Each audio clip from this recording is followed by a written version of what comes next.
Uma das histórias mais comentadas dos últimos tempos, sem dúvida nenhuma, é a história da jovem milionária Betina, que diz que começou a investir na bolsa de valores com R$ 1.520 e em 3 anos, milagrosamente, chegou a mais de R$ 1 milhão. Oi, meu nome é Betina, eu tenho 22 anos e R$ 1.042.000 de patrimônio acumulado. Toda a polêmica se deu pelo fato de que isso é algo absurdo.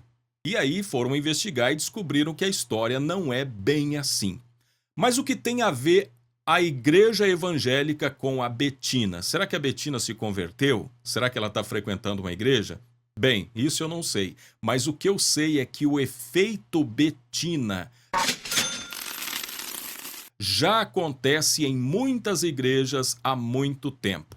Eu não havia falado sobre isso antes, especialmente porque eu estava esperando uma oportunidade para falar. E a oportunidade chegou. Sabia que há muitas igrejas que trabalham com esse efeito Betina? Há muitos pregadores que trabalham falando como a Betina. Lamentavelmente, isso tem acontecido.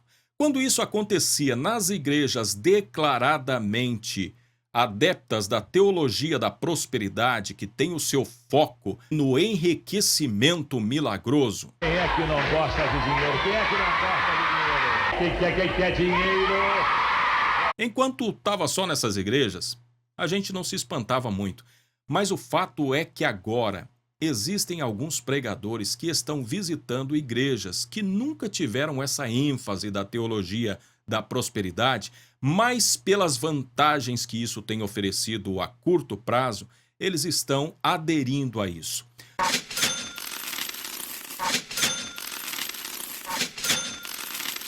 Inúmeros pregadores têm direcionado os seus sermões sempre para as conquistas de bens materiais. E para isso contam testemunhos de como Deus os abençoou quando foram generosos em dizimar, ofertar, primiciar, dar presentes. E qual é o problema disso, Ney? Bem, primeiro, isso não é bíblico. Isso não tem a ver com o que Jesus Cristo ensinou. Se nós olharmos para o Evangelho segundo escreveu Mateus, capítulo 6, verso 19, está escrito assim: Não ajunteis tesouros na terra, onde a traça e a ferrugem tudo consomem, e onde os ladrões minam e roubam. Mas ajuntai tesouros no céu, onde nem a traça nem a ferrugem consomem, e onde os ladrões não minam nem roubam, porque onde estiver o vosso tesouro, aí estará também o vosso coração. Esse é o problema. O coração de muitos que se dizem pregadores do evangelho já não estão mais no negar a si mesmo, tomar a sua cruz e seguir a Jesus. Eles estão procurando uma vida confortável, viagens de primeira classe de avião por muitos lugares. O que eles chamam de missão, na verdade, é turismo gospel. E isso com o dinheiro de pessoas que às vezes deixam de pagar uma conta de água, de luz, tiram da boca para poder entregar para eles. Por quê? Porque estão querendo esse retorno rápido, estão querendo essa loteria gospel, onde você entrega uma oferta de R$ 100 e Deus acrescenta a 100, a 200 por um, aonde você dá uma pequena quantia e depois você recebe uma medida recalcada, sacudida e transbordante. Qual é o problema disso, Ney?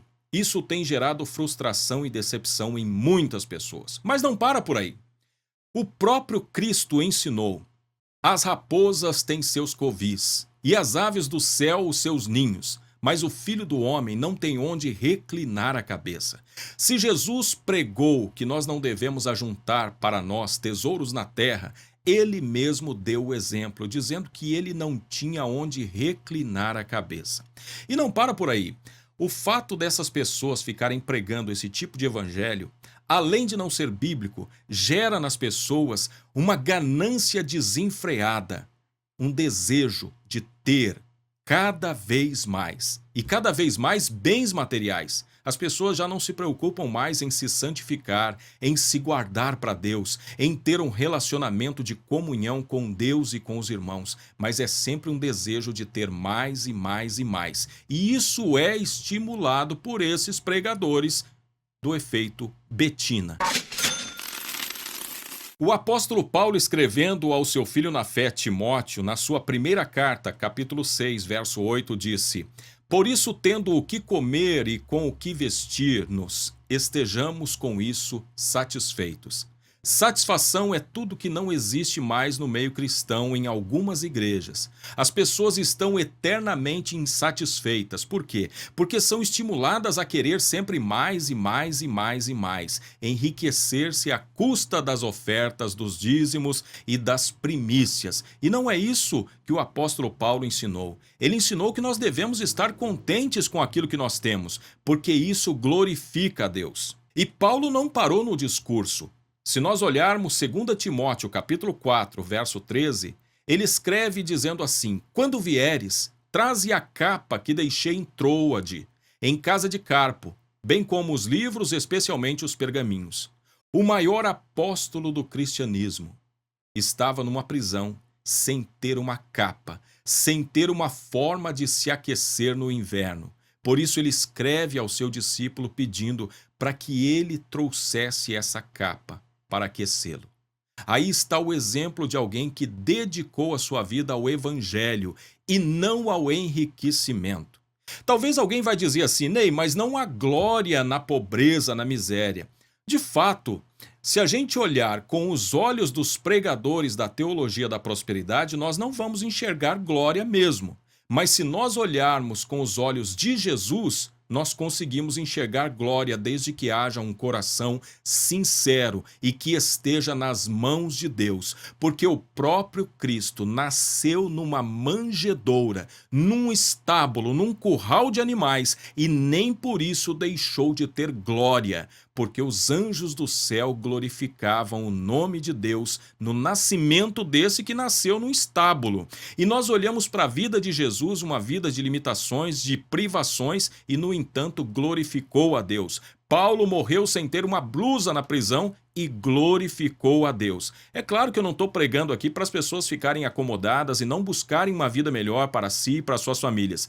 Eu até estimulo as pessoas a fazer isso, mas de forma correta, não fazendo de Deus uma loteria gospel, não acreditando que ao levar o seu dinheirinho ali, você vai receber 100, 200, 300 vezes mais com o simples fato de você confiar na palavra de um pregador. E a pior coisa que isso tem gerado: revolta, frustração, decepções. O efeito Betina nas igrejas tem gerado tudo isso no coração de muitas pessoas que ouvem os testemunhos daqueles pregadores que disseram que ofertaram um carro e ganharam 2, daqueles pregadores que semearam uma quantia aqui e receberam 1 milhão ali. Da mesma forma que Betina esqueceu de mencionar que ao longo desses 3 anos ela não ficou somente com aqueles R$ 1.520, mas ela fez vários aportes, ou seja, muito mais investimentos, fez mais depósitos e assim chegou ao seu R$ 1 milhão, muitos pregadores dessa teologia da prosperidade acabam se esquecendo de dizer que para um que recebeu um carro ou uma grande quantia em dinheiro, tem milhares que não receberam nada, que tiveram a sua água cortada, a sua luz cortada, deixaram de ter o seu dinheiro no bolso e voltaram para casa apenas com uma promessa, apenas com uma imaginação de que conseguiriam dinheiro. Para cada pessoa que vai à frente dar um testemunho, existem às vezes 5.000 pessoas que não receberam nada, porque Jesus não prometeu esse tipo de coisa para as pessoas. Jesus prometeu sim que no mundo nós passaríamos por dificuldades, por aflições, por adversidades, mas Ele estaria conosco, mesmo quando nós não tivéssemos condições de pagar as contas em dia, Ele estaria conosco, porque o que satisfaz o cristão é a presença de Jesus, a orientação do Espírito Santo que vai nos ensinar a trabalhar, vai nos ensinar a fazer as coisas corretamente e buscar em Deus a sua bênção e não apenas dinheiro, porque se Deus tivesse enviado Jesus para simplesmente nos fazer ricos nessa era, nós estaríamos perdidos na perdição eterna. Agora eu quero saber de você que me acompanha aqui. Você tem visto isso acontecer em alguma igreja onde as pessoas são exploradas na sua fé? Escreve aqui nos comentários o que é que você tem visto. Inscreva-se no canal, ativa o sininho para você receber as notificações. Se você gostou, dá um like aí, tá bom? Deixa um comentário. Eu sou o Ney Santos, esse é o canal Jesus Me Defenda.